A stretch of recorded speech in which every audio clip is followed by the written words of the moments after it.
Assalamualaikum warahmatullahi wabarakatuh. Alhamdulillah, wassalatu wassalamu ala rasulillah, amma ba'du. Bersama ayat yang ketiga dari panggilan Allah kepada orang-orang yang beriman, ya ayyuhallazina amanu, yang Allah katakan di surah Al-Baqarah ayat 172. Allah mengatakan, ya ayyuhallazina amanu kulu min thayyibati ma razaqnakum waskurulillahi in kuntum iyyahu ta'budun. Yang artinya, wahai orang-orang yang beriman, makanlah di antara rezeki yang baik-baik yang kami berikan kepada kalian, dan bersyukurlah kepada Allah apabila kalian kepadanya beribadah. Di ayat ini, Allah memerintahkan kepada orang-orang beriman secara khusus untuk memilih apa yang mereka makan, dan ternyata perintah ini juga diperintahkan kepada seluruh umat manusia. Allah sebutkan di ayat sebelumnya, di ayat 168, kalau ini di ayat 172, di ayat 168 Allah mengatakan, ya ayuhan nas kullu mimma fil ardi halalan thayyiba. Wahai umat manusia, makanlah kalian dari apa yang di muka bumi ini yang halal dan yang baik. Wala tatabi'u khutuwati syaiton, nahu lakum adu mubin. Kalian jangan mengikuti langkah-langkah syaiton. Kenapa syaiton itu musuh yang nyata buat kalian? Ini panggilan buat umat manusia secara umum dan perintah buat umat manusia secara umum. Kemudian Allah panggil lagi orang-orang yang beriman. Allah khususkan, kenapa? Di sini cinta Allah kepada orang-orang yang beriman. Ya ayyuhallazina amanu kulu min thayyibati ma razaqnakum. Wahai orang-orang yang beriman, makanlah dari yang baik-baik dari apa yang kami rezekikan kepada kalian. Kenapa jamaah? Allah perintahkan kepada kita makan yang baik dan makan yang halal. Yang pertama, semua akan ditanya tentang hartanya. Min ainab tasab huwa fimma anfaqau. Dari mana engkau mendapatkan harta itu dan kemana engkau infakkan. Yang kedua, makanan yang haram itu akan berpengaruh kepada kejiwaan seseorang, menyebabkan keburukan yang ada di dalam makanan itu berpindah kepada kejiwaan diri. Dan yang ketiga, makanan yang haram itu akan membuat doa-doa kita tidak akan dikabulkan.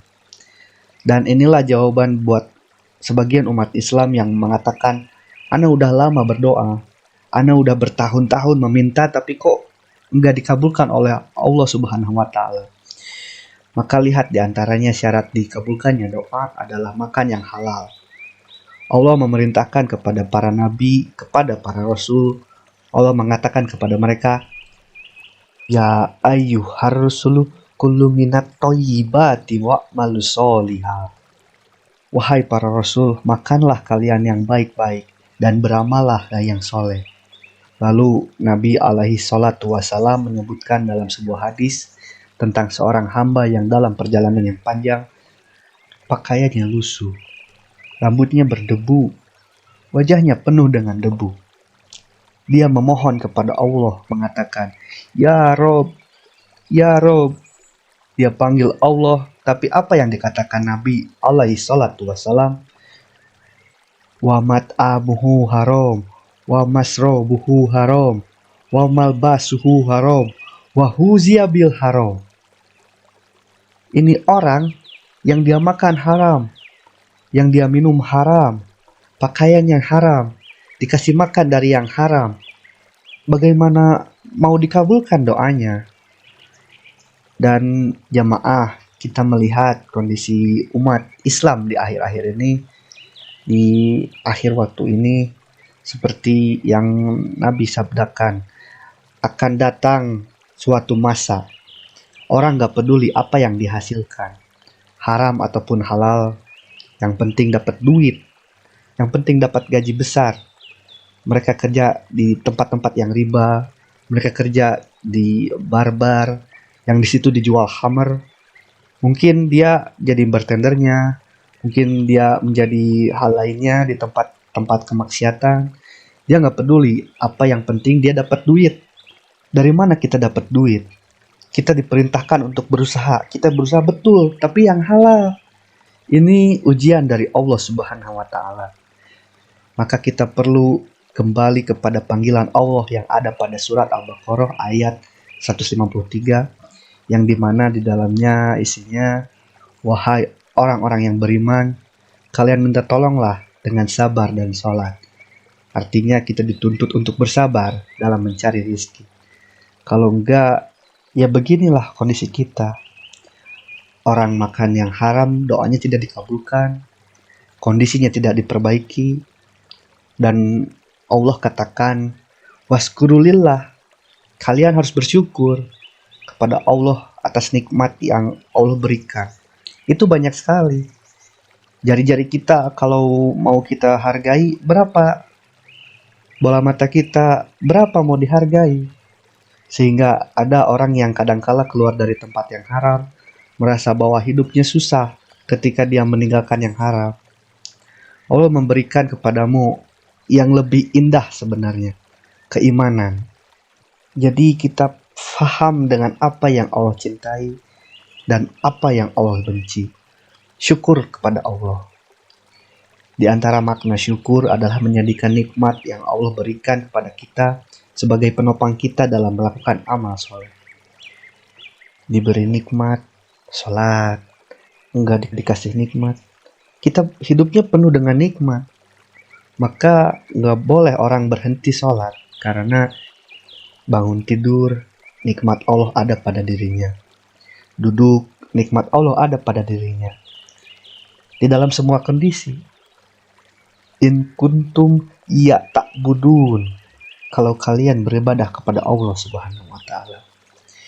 Di ayat selanjutnya, ayat 173 dari surat Al-Baqarah ini, Allah jelaskan yang Allah haramkan itu gak banyak ya maaf, dan yang halal itu banyak sekali.